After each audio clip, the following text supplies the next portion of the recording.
संतोष देशमुख खून प्रकरणाची सुनावणी आज बीडच्या न्यायालयात पार पडली। उज्ज्वल निकम हे देखील यासाठी उपस्थित होते आणि सरकारी वकील उज्ज्वल निकम यांच्याशी धनंजय देशमुख यांनी आता चर्चा केलेली आहे। पुढे ते केस लढणार की नाही याबाबतही चर्चा झालेली आहे।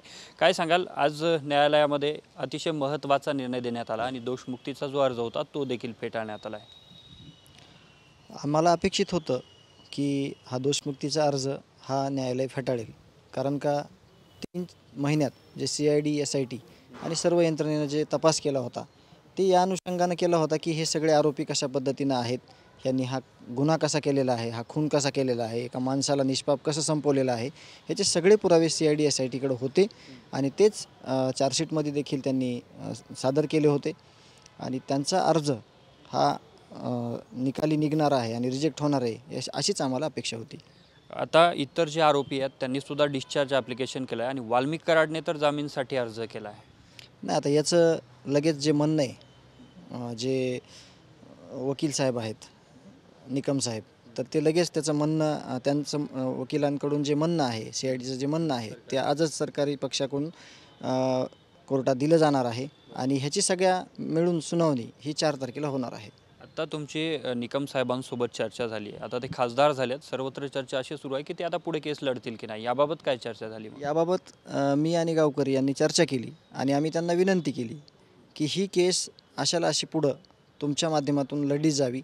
आम्ही विनंती केली। आत्तापर्यंत जे त्यांचं काम आहे तर गावकऱ्यांनी त्यांचे आभार देखील मानले की ही केस तुम्ही घेतली लढण्यासाठी आणि यापुढेही गावकऱ्यांनी विनंती केली की साहेबांनी ही केस संतोष अण्णा देशमुख यांची इथून पुढेही चालवावी आणि ते चालवतील असा आम्हाला विश्वास आहे।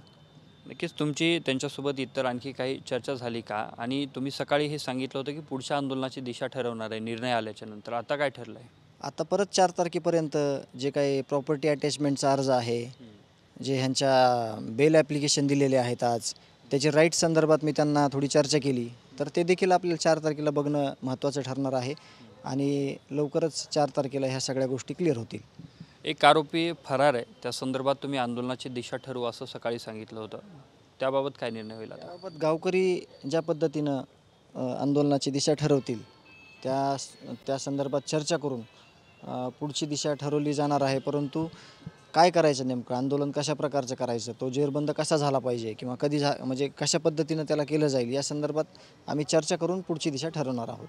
नक्कीच धन्यवाद। आपल्यासोबत होते धनंजय देशमुख, ज्यांनी आता सरकारी वकील उज्ज्वल निकम यांच्यासोबत देखील चर्चा केली आणि पुढे त्यांनी ही केस अशीच लढावी अशा प्रकारची विनंती केलेली आहे आणि ते पुढे लढतील अशी देखील त्यांनी अपेक्षा व्यक्त केली आहे। कॅमेरामन विनोद हुमनाबादकरसह मी अशोक काळकुटे, TV9 मराठी, बीड।